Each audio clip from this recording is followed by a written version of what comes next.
I never thought a 6-year-old whisper could make me call the police on my own son.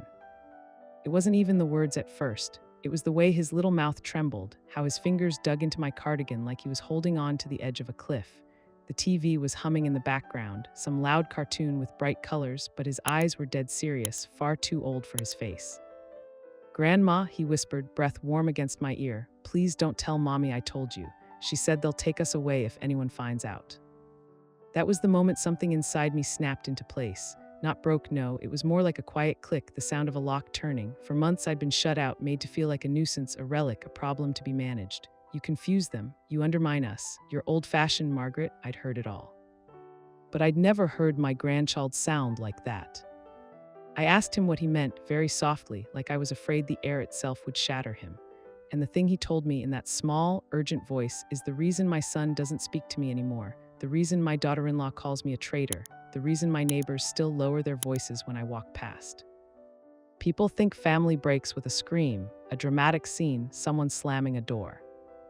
In my case, it started with a whisper. I suppose I should go back a bit. My name is Margaret. I'm 71 years old, and I live in a modest little townhouse on the edge of a quiet English town, the kind of place where buses are always 5 minutes late and the supermarket cashier knows if you've changed brands of tea. I did the things women of my generation were supposed to do. Married young, stayed married, raised a son, put aside small dreams for the sake of bigger, shared ones. My husband, Frank, ran a small plumbing business. I worked part-time at the library and full-time as the person who made sure everyone else's life ran smoothly, dinners on the table, laundry folded, birthday cakes baked, arguments smoothed out before they had time to become real trouble. We weren't rich, we weren't especially interesting, but we were solid like a well-worn armchair.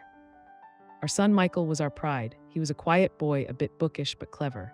He went to university, the first in Frank's family to do so, then into some kind of business job that involved spreadsheets and acronyms I never quite understood.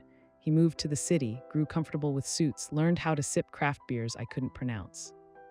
And then, of course, came Emma. I remember the first time he brought her home. Easter Sunday, a few years before I turned 60. She walked in with a bouquet that looked like it belonged in a magazine, lilies and roses, and some greenery that smelled like lemon.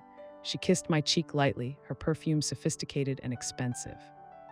"Mrs. Collins, it's so nice to finally meet you," she said, with that polished kind of friendliness that sounds almost like a script. "Margaret, please," I answered, wiping my hands on my apron. She was pretty in that well-put-together way. Perfect hair, perfect nails, clothes that looked casual but definitely weren't cheap. I remember thinking she didn't look like someone who'd grown up worried about the electricity bill. Still, she was polite. She helped clear the table, complimented my roast lamb, laughed at Frank's old jokes. A bit measured, perhaps, like she was performing a role she knew well. When they got engaged, I told myself that it didn't matter if I found her a little cold. She made Michael happy. That was enough. The first real crack, looking back, was small. They'd been married a year when Emma said something that lodged in my mind like a splinter. We were at their flat, a sleek place with white walls and too many cushions. I'd brought over a shepherd's pie because that's what mothers do when their sons are working late and looking tired. "You don't need to keep doing this, you know," Emma said with a smile that didn't reach her eyes. "We're not children." "I like cooking," I said, "and Michael's been so busy." "Yes, but it sends a message," she replied, shutting the fridge with her hip, "that I'm not feeding my husband properly. It undermines me a bit." I laughed, thinking she was joking. "Don't be silly, it's just dinner." But she didn't laugh, just gave that little tight smile again. "Intentions don't always matter as much as impact," she said. "Anyway, thank you, but no need next time, okay?" It was such a small thing, a conversation forgotten by everyone but me. But if I trace the path backwards, that's where it started. The idea that me helping was somehow an attack, that my existence in my son's life was competition. Still, I backed off. I told myself I was old-fashioned and she was modern, and that was fine. Then came the grandchildren. When their first son, Oliver, was born, I thought maybe things would soften. Bobbies have a way of blurring sharp edges. The first time I held him in the hospital, this tiny red-faced bundle with a scrunched-up nose, I cried. Properly cried, the way I'd tried not to during Michael's wedding so I wouldn't ruin the photos. "You all right, Mum?" Michael had asked, half laughing, half anxious. "I'm holding the future," I said, which sounds dramatic now, but it felt true.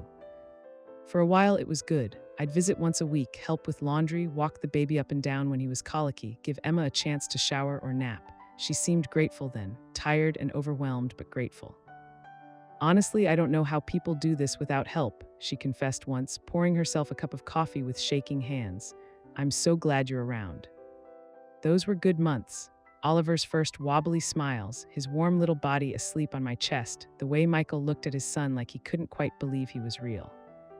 Then life, as it always does, moved on. Another promotion for Michael, more hours. Emma went back to work. Childcare schedules were arranged like military operations, and slowly, almost invisibly at first, I noticed my time with Oliver shrinking.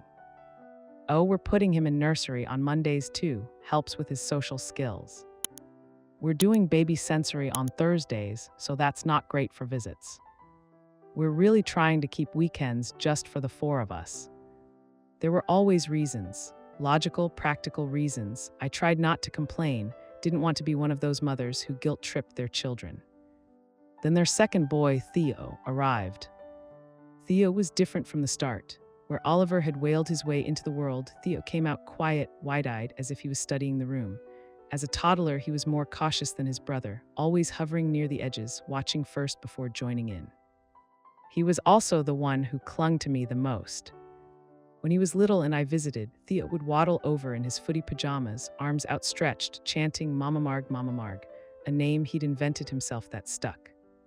He'd sit on my lap for entire afternoons, content to stack blocks or flip through picture books, occasionally glancing up just to check I was still there.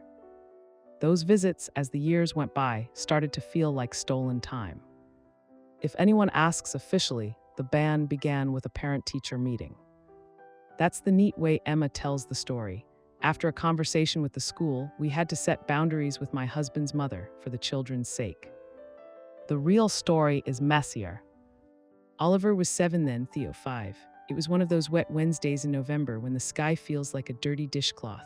I'd made a casserole and put it in my old slow cooker, the one that had seen more winters than both boys combined. I packed it up, wrapped in a towel, and caught the bus across town. I'd been visiting less, they'd made that clear, once every 2 weeks by invitation. I never just popped round like I used to, but that day Emma had texted herself. Can you pick boys up from school? Michael's stuck in a meeting. I'm on late. They know you, it's fine. I'd smiled at the they know you bit, as if I was some odd neighbor instead of their grandmother. I arrived at the school gates 10 minutes early, like always. Parents huddled in damp coats, phones clutched in hands, rain dripping off umbrellas. When the doors opened and a flood of children poured out, Oliver saw me first. Gran, he yelled, barreling into me. Theo followed, quieter but no less enthusiastic, his small hands sliding into mine automatically. We were halfway down the road, boys chattering about spelling tests and a new boy in class, when I heard someone calling my name. Mrs. Collins, Margaret. I turned to see a woman hurrying after us, a lanyard bouncing against her chest. She looked about 40, ponytail, sensible shoes. A teacher, I guessed. I'm so sorry to bother you, she said, slightly out of breath. I'm Miss Turner, Oliver's teacher. Could I have a quick word? The boys groaned. Gran, we're hungry, Oliver complained. Go on ahead to the crossing, I said. Wait by the sign, all right, don't go over without me. They shuffled off, kicking at puddles. I smiled at Miss Turner. Is something wrong? She shifted, clearly uncomfortable. It's just I wanted to confirm something about pickup arrangements. We have Michael and Emma listed and Emma's sister as backup. We don't have you on file. Oh, I said, startled. Well, Emma texted me herself. I've picked them up before. I'm sure it's fine, she said quickly, hands raised. They clearly know you. It's just from a safeguarding perspective, we're supposed to have anyone who regularly collects them listed. Perhaps you could ask them to add you. I will, I said, cheeks burning for some reason I couldn't quite name. She hesitated. There is one more thing, actually. It's probably nothing. People always say that right before it turns into something. We've noticed, she said carefully, that Oliver in class sometimes seems anxious when family is mentioned, especially grandparents. He freezes up a bit. I wondered if there had been a bereavement. My stomach dropped. No, I said slowly, no one's died. Oh, she said, frowning slightly. He said his grandmother isn't allowed to see him anymore, that she's bad for Mum's head and that it messes things up at home when he talks about her. We assumed. I felt the world narrow to a tunnel. I could still hear the rain, distant traffic, the kids shouting, but it all felt muffled. He said, "Which grandmother?" I asked, though I already knew. "Just Grandma," she said gently. "I don't want to pry. Children misunderstand things all the time," but he seemed quite distressed. I suggested he talk to his parents about it. "I just wanted you to be aware in case there's been a misunderstanding." I swallowed, my throat suddenly dry. "Thank you for telling me." On the bus home later, with the boys bickering over who got the window seat, her words played over and over in my head. "Bad for Mum's head, not allowed, messes things up." That evening, after I'd fed them casserole and we'd watched a silly film and the house had finally grown quiet, I tried to bring it up with Michael on the phone. "You're overreacting," he said, sounding tired. "Kids dramatize everything." "So it's not true?" I asked. "You haven't told them I'm not allowed to see them?" He sighed. "Mum, can we not do this now? I've had a long day." "That's not an answer." There was a pause. I could hear traffic through his car window. "We just need more structure," he said eventually. "You can't just show up whenever. It confuses them. And sometimes you say things that don't align with how we're trying to raise them." "Like what?" I asked, genuinely baffled. "Like telling them we used to leave you out in the garden all day with a sandwich," he snapped. "Oliver came to Emma crying, asking if we were neglecting you." I laughed, incredulous. "That was a story about how different things were in the 70s, Michael. I was making a joke." "Emma didn't find it funny," he said flatly. "Look, we'll talk about this at the weekend, okay?" We didn't. That weekend, Emma wasn't feeling well and my visit was postponed, and then postponed again, and then scaled back to once a month. It wasn't a sudden ban, it was a slow tightening. A noose doesn't feel like a noose at first, it just feels like a scarf. The real blow came 3 months later, in the form of a long email. I'd helped them with their deposit when they'd bought their house, a bigger place with a garden, for the boys. I dipped into the savings I'd built over decades, money Frank and I had meant to use for holidays we never quite got around to taking. When I saw the subject line, "We need to talk about boundaries," I assumed it was about money. Maybe they wanted to repay me sooner. It was. It was 3 paragraphs of polite, clinical language about emotional boundaries and mixed messaging and respecting parents' authority. Emma had written it, I could tell by the phrasing. "We feel that while your love for the boys is not in question, your presence has become destabilizing for our household. Comments you make about our parenting choices, your tendency to bring up past grievances in front of the children, and your resistance to our routines are causing confusion and distress. For the immediate future, we feel it is best if contact is paused while we all reset expectations. Once we have had time to discuss appropriate ground rules, we can consider reintroducing structured visits." I stared at the screen until the words blurred. Paused, like I was a TV program they'd grown bored of. When I called Michael, he didn't pick up. When he finally answered the next day, he sounded harassed. "Emma got carried away," he said. "She's tired, the boys are a handful, don't take it personally." "How else am I meant to take it?" I asked, my voice shaking. "Mum, please," he said, "just give it a bit of space, okay? Things have been tense." "Tense because of what?" I pushed. "Because I read them stories at bedtime the wrong way, because I bought Theo the wrong type of dinosaur toy. What exactly have I done that is so terrible?" "You make Emma feel judged," he said bluntly. "You roll your eyes when she talks about screen time limits. You tell Oliver stories about how you let me climb trees and walk to school alone, and then he throws it back at us when we tell him no. It's unhelpful." "I'm their grandmother," I said quietly. "I'm supposed to tell them stories." "Not if it undermines us," he said. "Look, I have to go. We'll sort something out soon, I promise." Weeks went by, then months. Birthdays were reduced to a card sent through the post, a brief FaceTime call supervised like a prison visit. If I tried to ask when I could see them properly, the call would drop. Emma stopped replying to my texts, except for practical things like, "They already have that toy, thank you though." Neighbors started asking. "Not seen the boys for a while, Margaret, everything all right?" "Busy," I'd say, forcing a smile. "You know how families are these days." At night, sitting alone in my quiet kitchen, I'd replay every conversation with Emma, trying to piece together where I'd gone so wrong. Had I been too opinionated, too eager, too present, too much like myself? Grief for the living is a strange, hollow thing. The day everything changed was a Saturday in May, the kind of day that looks sunny from the window but is still cold if you step outside without a jacket. I was in the supermarket, standing in front of the cereal aisle, debating whether to treat myself to the brand with the little chocolate pieces, when I heard a voice behind me. Grand! I turned, and there they were. Oliver, taller than I remembered, hair a bit longer, a faint smudge of something on his cheek. Theo, clutching a small toy car, his eyes widening like he'd just seen a magician pull a rabbit out of a hat. For a second, my mind refused to accept it. I'd grown so used to seeing them as flat versions of themselves on a screen, squares in a video call, that the reality of their solid, three-dimensional bodies hit me like a wave. Boys, I breathed. Theo dropped his car and ran to me, arms wide. Oliver hesitated, glancing over his shoulder, then followed. It was like being hit and healed at the same time. The weight of them, the way Theo burrowed his face into my stomach, how Oliver's arms wrapped around my waist with a familiarity that hadn't faded. Someone cleared their throat. I looked up to see Emma at the end of the aisle, a basket looped over her arm, lips pressed into a thin line. Boys, she said sharply, back here, please. They let go reluctantly. Theo's fingers trailed along my sleeve like he was reluctant to break contact entirely. Hi, Emma, I said, forcing my voice to stay calm. Didn't expect to see you here. She stepped closer, smile tight. Hello, Margaret. We stood there, two women separated by a trolley and a decade of unspoken resentments. You've grown so much, I said to the boys, ignoring the tension. How's school? How's year 3, Oliver? And Theo, are you in year 1 now? Theo nodded vigorously. Miss Harris says I'm very creative, he said proudly. That's wonderful, I said, heart swelling. Emma shifted her basket. We're in a bit of a rush, she said. Boys, say goodbye to Grandma. Theo's face fell. Oliver swallowed. Can't we? Now please, Emma cut in. Something in me, tired and raw, snapped, not in an angry way, more like a frayed rope finally giving way.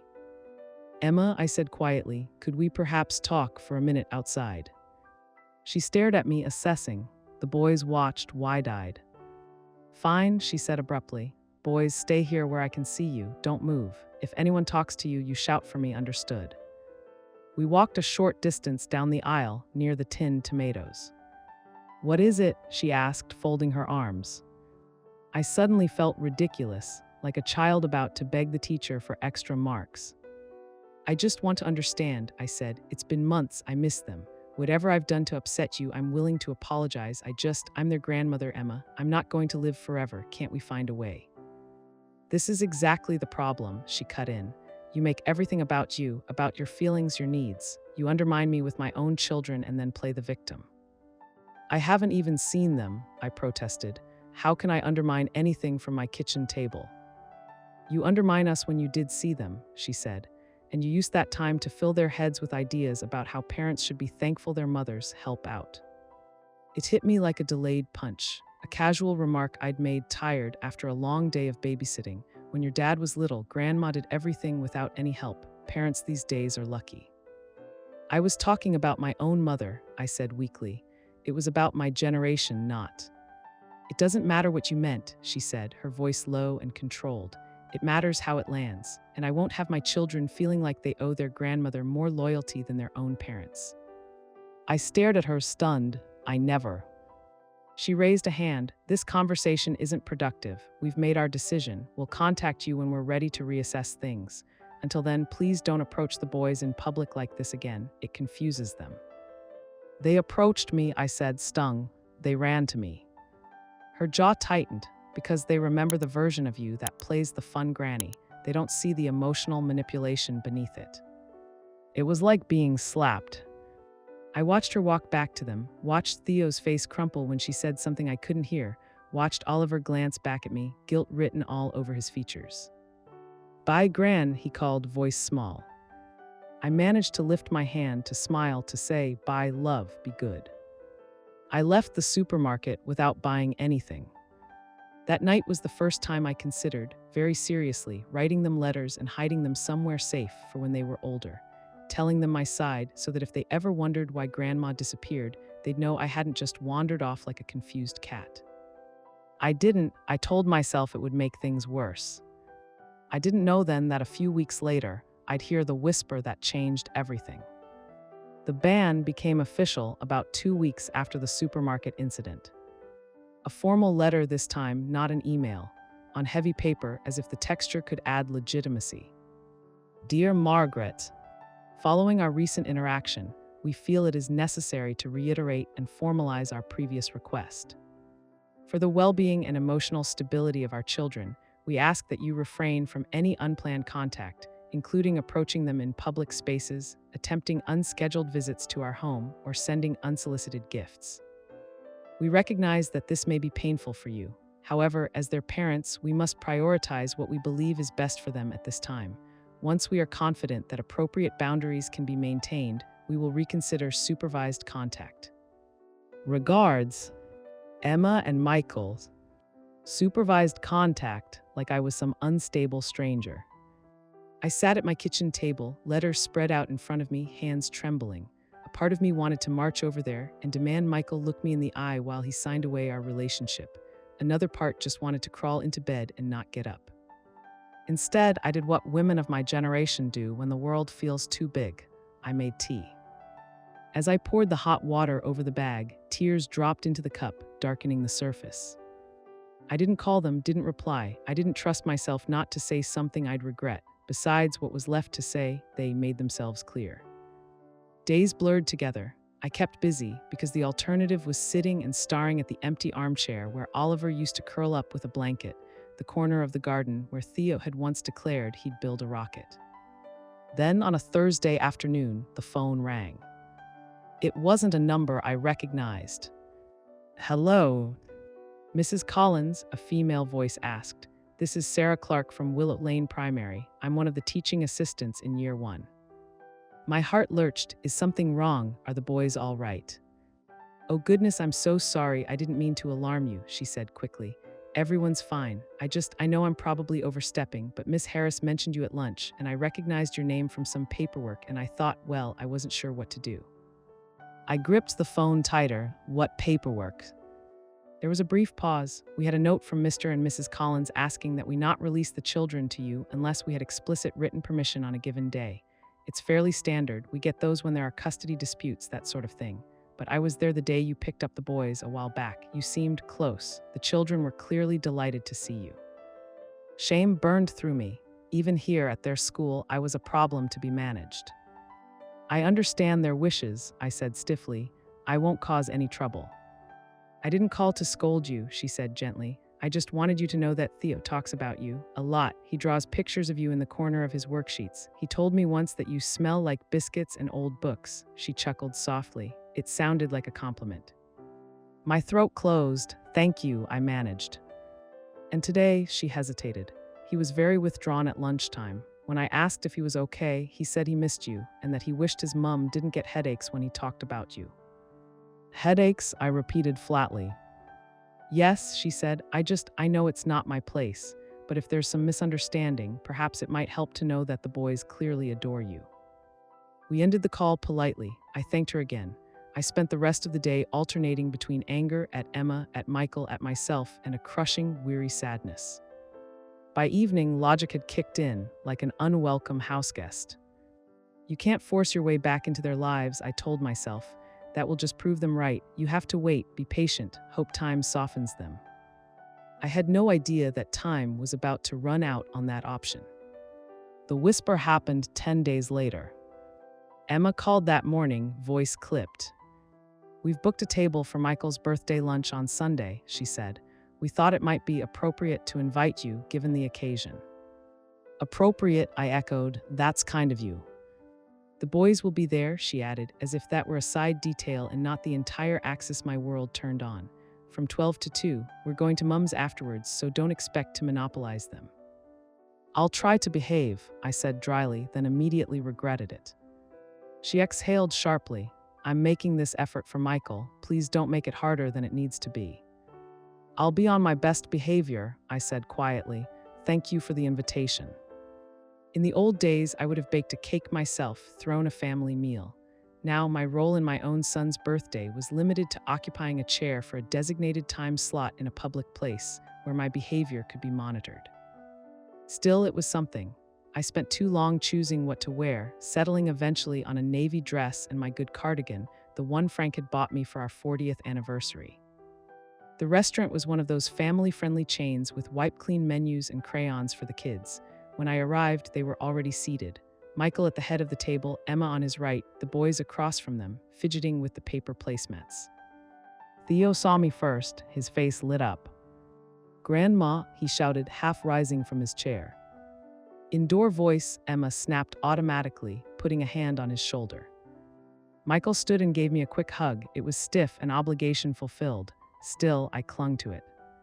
"Happy birthday, love," I said, handing him a small envelope. Inside was a book voucher, nothing extravagant. After the deposit help and the countless unspoken loans over the years, I decided we were past the point of grand gestures. "Thanks, Mum," he said, sliding it into his pocket. I sat at the end of the table next to Theo. For the first 20 minutes, everything felt almost normal. We talked about school, about how Oliver's class was doing a project on the Romans, about Theo's obsession with space. I asked Michael about work. He gave vague, non-committal answers. Emma said little, focusing instead on cutting up the boys' chicken. It was only in the pauses, the brief silences when glasses were being refilled or menus collected, that I felt the strain, like a muscle held too long in one position. "Gran, remember when you showed me how to make that card house?" Oliver asked suddenly, with the playing cards. "Course I do," I said, smiling. "You knocked it down 3 times on purpose just to watch it fall." He grinned. "Can we do that again sometime?" Emma's hand tightened on her fork. "We'll see," she said. Theo, who had been unusually quiet, leaned closer to me, his small shoulder pressing against mine. "Do you still have the garden with the little pond?" he asked, almost in a whisper. "I do," I said. "The frogs are back this year. You used to love watching them, remember?" He nodded, eyes wide and serious. For a moment, something flickered across his face, a shadow quickly gone. "Eat your peas, Theo," Emma said sharply. "You're not going to fill up on chips again." He stabbed a pea obediently. The adults made small talk. The boys colored their placemats. The waiter brought out a cake with a sparkler stuck in it. The boys sang happy birthday too loudly, drawing glances from other tables. For a moment, watching Michael blow out the candle, cheeks puffed like when he was 10, I felt a strange, aching nostalgia. We could have been any family. After dessert, Emma checked her watch. "We've got about 15 minutes before we need to go," she announced. "Boys, toilet break, please. I don't want to have to stop on the way." "I don't need to go," Oliver protested. Theo wriggled. "I do," he said. Emma hesitated, weighing something. "Fine, Theo, come with me. Oliver, stay with Daddy and Grandma. No fizzy drinks while I'm gone." She gathered her bag and ushered Theo away. Oliver watched them go, then turned back to me, chewing his lip. "Grand," he said quietly, "is it true you made Mum cry?" The question winded me. "What?" I asked, startled. He glanced at Michael, who was checking something on his phone, momentarily distracted. "Mum said you made her cry loads of times," Oliver continued, voice low, "that you said mean things and made her feel like a bad mum. Is that true?" I swallowed. "I don't think I meant to," I said slowly. "Sometimes adults say things without realizing they've hurt someone, but I never wanted to make your mum cry." He studied me with a seriousness that felt too heavy for his 8 years. "She says we can't see you because you don't respect her rules, but I miss you." My eyes stung. "I miss you too, love." He looked down at his hands. "If we see you, will it make Mummy sick?" "What?" I asked, alarmed. "She says she gets migraines," he muttered, "from stress, that you're very stressful." I didn't know how to answer that. How do you explain adult neuroses, unresolved resentments, and generational expectations to a child who still needs reminding to brush his teeth? Michael looked up then, sensing the shift. "Everything okay?" he asked. "Fine," I lied, "just talking about frogs." He smiled faintly and went back to his phone. Then, as if the universe wanted to underline the absurdity of it all, my handbag slipped off my chair, spilling its contents onto the floor. "Oh, for goodness sake," I muttered, bending down. Oliver slid off his chair to help, crawling under the table to retrieve a rogue lipstick. It was in that awkward, half-under-the-table scramble that it happened. Theo, returning from the toilet, must not have realized I was there. I heard their footsteps first, then their voices muffled by the tablecloth. And remember, Emma was saying, her tone low and clipped, when we drop you at Nana's later, you do not mention Grandma. All right, we are not talking about her right now. But I saw her, Theo protested, his voice small. We talked, is she still bad? My heart clenched. She's not bad, Emma said quickly. She just isn't safe for Mummy's feelings. You know how we talk about safe spaces? Well, Grandma doesn't make this a safe space, so we need space from her. Do you understand? There was a pause. Is that why we have to be quiet when Daddy talks to her? Theo asked. I froze, every nerve suddenly tuned to their conversation. What do you mean? Emma asked sharply. You said we have to be quiet when Daddy goes in the car and talks to Grandma, he said, and that if we tell anyone about the games, they might take us away.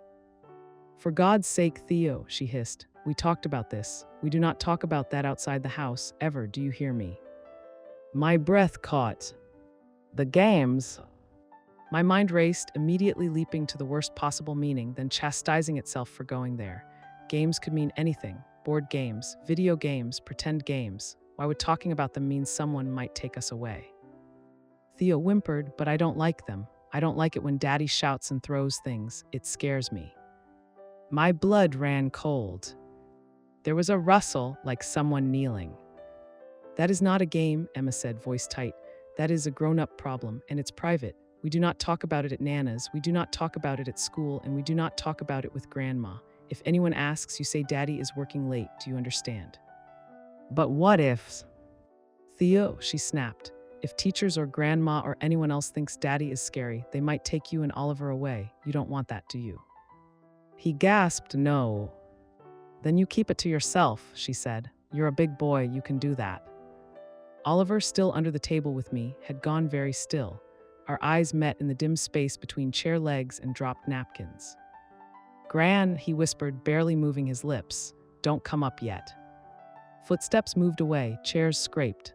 I stayed where I was, heart hammering, mind racing. Daddy shouts and throws things. They might take us away. Games. I'd known in a distant, abstract way that Michael had a temper. He'd had it since he was little, the clenched jaw, the low, simmering anger that sometimes boiled over. But he'd learned to control it, or so I thought. Therapy in his 20s, some breathing exercises, all the modern tools. I'd assumed it was managed. It hadn't occurred to me, not really, that it might be spilling over again, that my grandchildren might be the ones hearing those shouted words, seeing those thrown objects. I clambered up, joints protesting, and took my seat slowly, carefully schooling my face into neutrality. Theo slid into his chair, his eyes flicked to mine, nervous. Everything all right, sweetheart? I asked lightly. He hesitated, then nodded. We made it through the last 10 minutes of the meal on autopilot. Emma talked to Michael about some email from school. The boys bickered about who got the last chip. I added nothing, my mind a roaring maze. In the car park, as they were getting ready to leave, Emma bent down to zip Theo's jacket. Oliver hovered near the boot, scuffing his shoe on the tarmac. Mum will drop us at Nana's, right? Theo asked. Yes, Emma said, not looking at him. We've talked about this. Daddy's got work stuff tonight. Theo frowned, but he doesn't go to work when he plays the shouting game. Enough, she snapped. And there it was, the confirmation I hadn't wanted. It wasn't a child's misunderstanding. It was a pattern. Excuse me, I said, voice steady in a way that surprised me. Can I have a quick word with Theo before you go? Emma hesitated. We really need to. It will take 30 seconds, I said, meeting her eyes.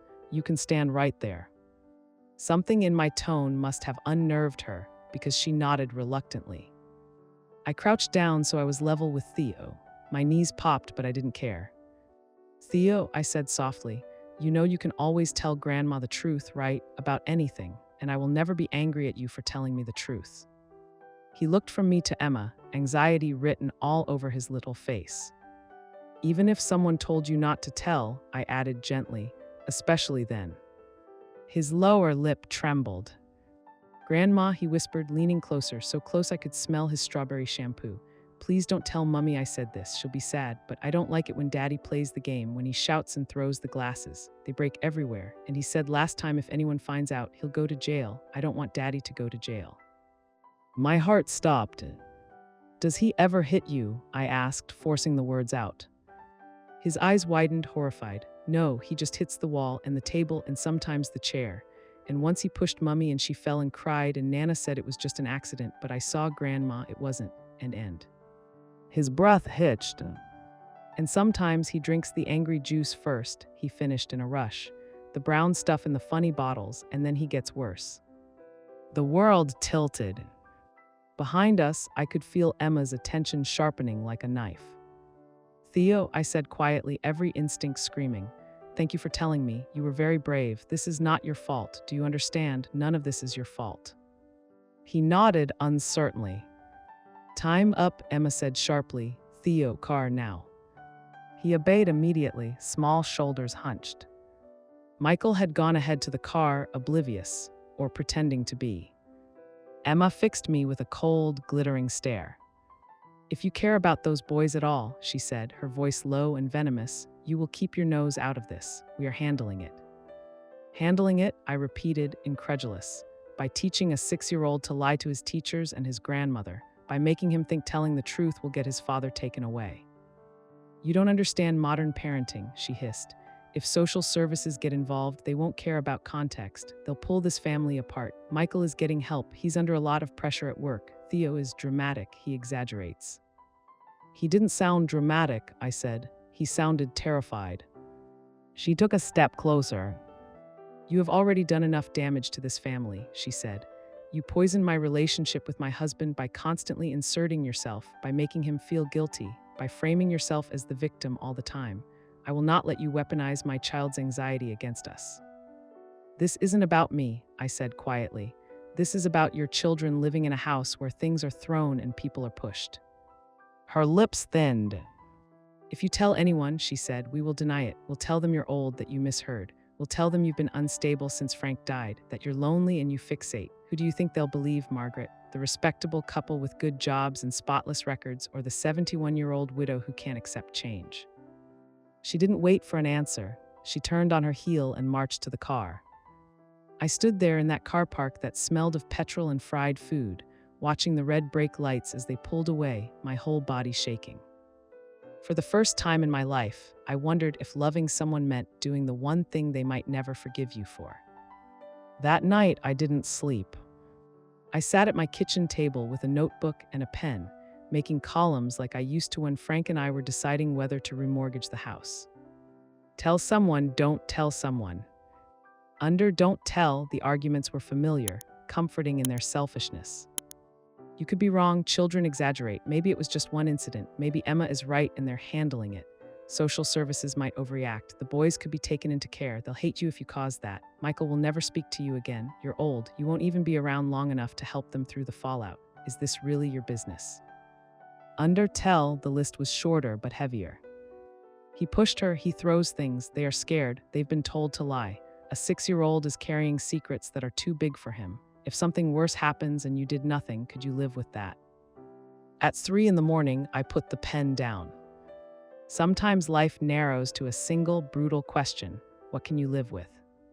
Could I live with losing my son? Maybe. I'd lost a lot already. Could I live with knowing I suspected my grandchildren were in danger and chose to protect my relationship instead of them? No. The answer settled in my chest with the cold certainty of a stone. In the morning, I made coffee, put on my best coat, and walked to the GP surgery. Not to see a doctor, but because I knew from leaflets and overheard conversations that there was a family liaison worker attached to the practice for exactly this kind of situation. I didn't make an appointment. I walked up to the reception desk and said, I need to talk to someone about safeguarding children. That's a phrase that opens doors.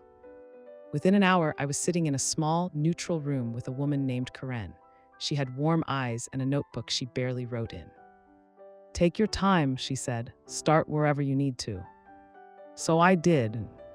I told her about the shouting, the throwing, the push that had been downgraded to an accident, the whispered threats about they'll take us away. I told her about the fear in Theo's voice, about Oliver's guarded questions. I told her about the way Emma and Michael had isolated me, the instructions not to talk, the framed narrative that I was the problem. I tried to be fair. I didn't paint Emma as a cartoon villain. I said, she's clearly anxious, and I think she's trying to control the narrative out of fear, not malice. I said, my son is not a monster. He's a man who loses control and then hates himself afterwards. But losing control doesn't undo bruises or unbreak plates. Karen listened, occasionally asking a clarifying question. How long has this been going on? When did you first suspect something? Has anyone sought help before? When I finished, drained, she took a deep breath. You've done the right thing by coming, she said gently. I know it doesn't feel like it, but you have. What happens now? I asked, my voice small. I have to make a referral to Children's Services, she said. Because of what you've described, the physical aggression, the emotional pressure on the children to keep secrets, they'll likely do an initial assessment. That may involve speaking to the school, maybe visiting the home. They'll decide what level of intervention, if any, is needed. Will my son know it was me? I asked. Probably, she said, not unkindly. They may guess even if we don't confirm it, but this is not about punishing parents. It's about making sure the children are safe. Sometimes that means support, not removal. I nodded, though my stomach churned. She hesitated. I also have to ask, are you afraid of any retaliation for yourself? I almost laughed. What are they going to do? I said, ban me from seeing them. She smiled sadly. They've already taken so much from you. I'm not the issue, I said. They are. That afternoon, as I sat at home waiting for some invisible shoe to drop, the phone rang. It was the number for the school. Mrs. Collins, Miss Turner said, voice taut. We've had social services in touch about a safeguarding concern. They've asked for our input. I can't share details, but I wanted you to know that we'll be honest. Theo has been more anxious lately. Oliver too, you're not imagining this. Thank you, I said, grateful and sick all at once. 2 days later, my doorbell rang. I opened it to find Michael on my doorstep, eyes wild. He didn't wait to be invited in. He pushed past me into the hallway. What have you done? He demanded. Hello, Michael, I said, closing the door quietly. Would you like a cup of tea? He let out a strangled laugh. Tea? Are you serious? Social services came to the house today, Mum. They talked to Emma, to the boys. They asked them questions about me, about my drinking, about things that are none of their business. They are their business if children are scared, I said calmly, though my heart was pounding. He stared at me like he didn't recognize me. Did you call them? He demanded. Did you go running to some stranger to tell them I'm a bad father? I didn't call them, I corrected gently. I spoke to the family liaison at the surgery. He scoffed. Oh, well, that's completely different. Michael, I said softly, Theo told me he's scared when you shout. He told me you throw things. He told me you pushed Emma. His face crumpled for a second, something like guilt flashing across it. Then he smoothed it over with anger. Kids talk, he said. Theo's sensitive. He exaggerates. Emma and I argue sometimes. We're under pressure. That doesn't mean I'm some kind of monster you need to report. I don't think you're a monster, I said. I think you're a man who needs help, and I think those boys deserve to feel safe in their own home. He shook his head. You've always done this, turned everything into a drama, made yourself the hero, the protector. Do you have any idea what you've done? Emma is beside herself. She thinks you're trying to destroy our family. I'm trying to protect it, I said quietly, from getting worse, from something happening that can't be undone. He stepped closer, eyes blazing. If they take my children away, he said, voice low and shaking, I will never forgive you. Do you hear me? You will be dead to me. I swallowed, the words landing like blows. I hope it doesn't come to that, I said. I hope they help you, not punish you. But if the price of those boys being safe is that you hate me, then. I took a breath. Then I can live with that, I finished. What I couldn't live with is reading, one day, that something terrible happened, and knowing I kept quiet to keep you comfortable. His face twisted. You're unbelievable, he said. You talk like some saint. You're just a lonely old woman who can't stand not being the center of our lives anymore. Maybe, I said, but even lonely old women can see broken glass on a kitchen floor. For a moment, I thought he might hit something, the wall, the table, me. Instead, he turned on his heel and stormed out. The door slammed behind him so hard the frame rattled. I stood there, hand resting on the back of a chair, and let myself feel it all, the grief, the fear, the savage little thread of relief that at least the secret was no longer sitting solely on Theo's narrow shoulders. The weeks that followed were a blur of indirect updates. Because of confidentiality, no one ever sat me down and laid out the social services report like a storybook. I heard fragments instead, patched together like a quilt from half conversations. From Miss Turner in the playground when we bumped into each other by chance, Theo seems lighter lately. They've got a support worker involved for the family. From Sarah at the surgery when I went in about my blood pressure, it sounds like they're doing some work with Michael around anger management. It's early days, but he engaged, which is a good sign. From my neighbor who'd seen a social worker leaving their house, looked serious, that one, clipboard and everything. From Michael himself, nothing, silence, calls went unanswered, messages remained unread. My grandchildren might as well have been on the moon. There was a review meeting scheduled at the school, someone mentioned in passing. Family network, they called it. Sometimes they invite grandparents to those, Karen had said once. This time they didn't invite me. It hurt more than I wanted to admit. Eventually, a letter arrived, not from Emma or Michael, but from social services. Dear Mrs. Collins, thank you for raising concerns regarding the welfare of your grandchildren. We understand that this may have been a difficult decision. We want to reassure you that the children are currently considered safe in their home environment. A child in need plan has been put in place to support the family, including work around managing conflict, reducing alcohol use, and providing emotional support to the children. While you are not a direct participant in the plan at this time, your willingness to safeguard the children is noted and appreciated. Regards, Family Safeguarding Team. I read it 3 times. Safe plan support. No mention of me getting to see them.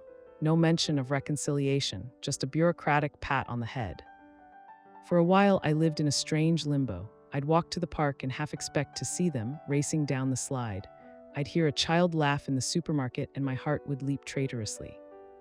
Then one Tuesday morning, the phone rang. Gran, a small voice said. My breath caught. Theo. Yeah, he whispered. How are you calling me love? I asked, glancing automatically at the caller ID. It was a withheld number. I'm at Nana, he said. Mum's mum. She went to the shops. Nana's in the garden. I found her phone. I know your number because I remembered it. He sounded proud and scared at the same time. Fear prickled along my spine. Is everything all right? I asked. There was a rustle, like he'd ducked into a corner.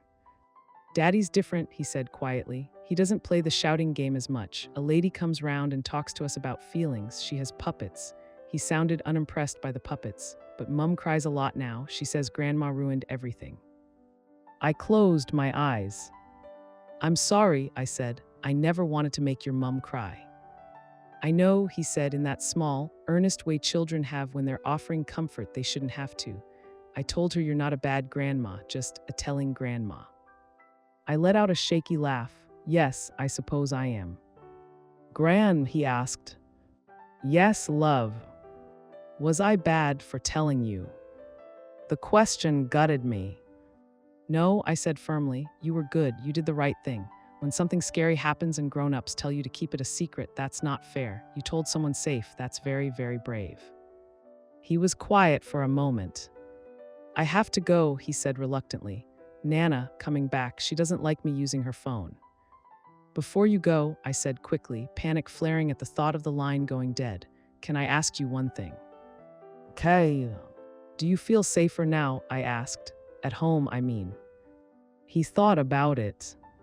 Sometimes, he said, Daddy doesn't break the glasses anymore. He goes for walks when he's angry. The lady told him to, and Mum doesn't say we'll get taken away if we talk about feelings. The lady said we have to talk about feelings. So, he paused, then added very softly, it's still a bit scary sometimes, but less. I swallowed back tears. I'm glad, I said, that it's less scary. That's good. That's the point. I miss you, he added suddenly. Lots. Do you miss me? Every day, I said, the words coming out before I could censor them, all the time. There was a sound like someone calling his name faintly in the background. I gotta go, he whispered. Love you, Grandma. Love you too, I said, but he'd already hung up. I sat there afterward, phone still in my hand, the dial tone buzzing, and let myself cry properly for the first time since this all began. Not the quiet, polite tears over tea, ugly sobs that left my chest aching. Grief and relief tangled together. Time did its slow, stubborn work after that. I wish I could say there was a dramatic reconciliation, a big family meeting where Emma apologized, where Michael hugged me and said, "You saved us. Life isn't a film." What happened instead was more ordinary, which somehow made it feel more real. 6 months after my report, I got an email from Michael, short, stilted. "Mom, I know it's been a while, things have been complicated. The boys keep asking about you. Would you be open to a supervised visit at a contact center, just to start?" Michael. A contact center, the irony almost made me laugh. The place divorced parents go to see their children when they can't be trusted to behave. And here I was, the 71-year-old grandmother, being granted access like some risky element. I typed and deleted my reply 3 times before settling on, "Yes, just tell me when and where." The first time I saw them there, in that bland room with plastic chairs and motivational posters about feelings are okay, they practically knocked me over with the force of their hugs. Oliver had grown again. Theo's front tooth was missing, giving him a lisp. The supervisor sat in the corner, pretending not to listen while clearly listening. Michael came too, at first. Emma didn't. She wasn't ready, he said. We talked about school, about the support worker and her puppets, about how Daddy went to special talking meetings on Tuesdays now. Theo demonstrated a breathing exercise he'd learned, smell the flower, blow out the candle, which made me want to both laugh and cry. Between visits, I'd get the occasional text from Michael. "Starting new program at work. Boys doing well at school. Theo asked if you still have that frog pond." Emma remained a ghost presence, her reactions filtered through him. She thinks this is all performative. She's still angry. She doesn't trust you not to make things worse. I wished more times than I can count that she would just sit down with me, woman to woman, mother to mother, and admit that we were both scared out of our minds, that we had both made mistakes. She didn't, though. And yet slowly her grip on the narrative loosened. The social worker insisted on widening the family network. The school reported positive changes. Michael kept attending his anger management sessions. There were no more shouting games, at least none that the boys talked about. A year after my first visit to the contact center, I was allowed to see the boys at my house again. 2 hours once a fortnight, Michael said on the phone. No overnight stays. Emma wants clear boundaries. If that's what makes her comfortable, I said, I can work with that. The first time they tumbled back into my little townhouse, it felt like the house exhaled. Their shoes in the hallway, their voices ricocheting off the walls, Theo peering into the frog pond like he'd never left. "Do you still make that chocolate cake?" Oliver asked. "I can," I said, "if you help."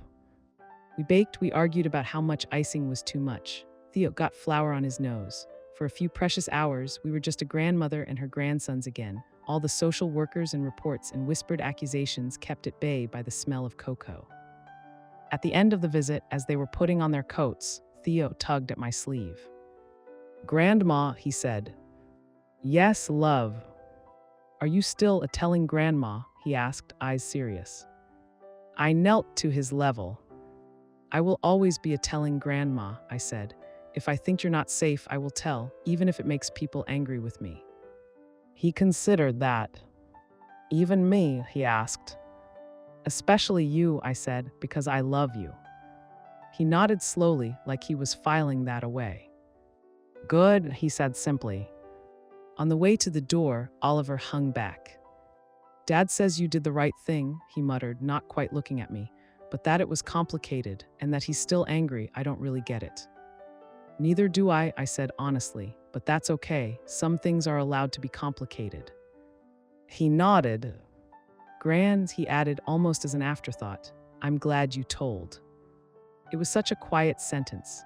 No dramatic music, no swelling strings. Just a boy, on the edge of not being a boy anymore, acknowledging something he didn't fully understand but felt the effects of. I carry that sentence with me like a talisman. I sit by the window a lot these days, watching the world go by. My joints ache more than they used to. I forget words sometimes and have to circle around them until they present themselves. I talk to Frank's photograph when the house feels too quiet. but I am not alone in the way I feared I would be. Every other Saturday, the boys barrel through my door. We bake, we plant things in the garden. Oliver rolls his eyes at Theo's jokes. Theo asks me impossible questions about stars and death and why adults cry when they think children aren't looking. Sometimes, when I catch Michael's car idling at the curb, waiting to pick them up, I see him watching us through the windscreen. His face looks older now, softer around the edges. There's a weariness there that wasn't before, but also something else, something like humility. He'll get out sometimes, walk up the path, stand in the doorway. "Everything all right, Mum?" he'll ask, glancing around like he half expects to find broken glass on my floor instead. "Fine," I'll say. "We made a mess. We cleaned it up. That's life." We don't talk about that day in the car park. We don't talk about social services or shouting games or whispers. Our relationship is held together now with careful threads of small talk and shared pride in the boys. Maybe one day we'll be brave enough to look the whole thing in the eye. Maybe not. You learn as you get older that some truths are too big to fit into a single conversation. As for Emma, we are civil, strained but civil. She drops the boys off occasionally, stays in the car, scrolling on her phone. Once, when she had to sign something for school and came up to my door, we stood on my doorstep like two diplomats negotiating a ceasefire. "Thank you for what you did," she said abruptly, eyes fixed on the middle distance. I blinked. It was the closest she'd ever come to acknowledging any of it. "I didn't do it to hurt you," I said. "You know that, right?" She swallowed. "I know you think that." It wasn't the wholehearted absolution the movies promise, but it was something. The truth is, I don't need her forgiveness to live with what I did. I just need to be able to look at those boys, at their growing bodies, their complicated faces, their messy, loud, imperfect childhood, and know that when it mattered, I chose them. People love to talk about loyalty, about blood being thicker than water, about standing by family no matter what. But loyalty that demands silence in the face of harm isn't loyalty, it's surrender. If there's anything I've learned, sitting here with my cup of tea and my aching knees and my heart full of memories, it's this. Being a grandmother isn't about baking biscuits and giving out extra pocket money. It's about being the adult who sees the things a child isn't equipped to name and nomming them. It's about holding the line when their parents can't or won't. It's about being willing to be the villain in someone else's story if it means being the hero in your grandchild's. I never wanted to be the woman who called social services on her own son. But I am. And if I had to go back to that car park, to that moment when Theo's breath tickled my ear and he whispered, "Please don't tell Mommy I told you," knowing everything that came after, the anger, the letters, the lonely nights, I would still lean in, listen, and pick up the phone.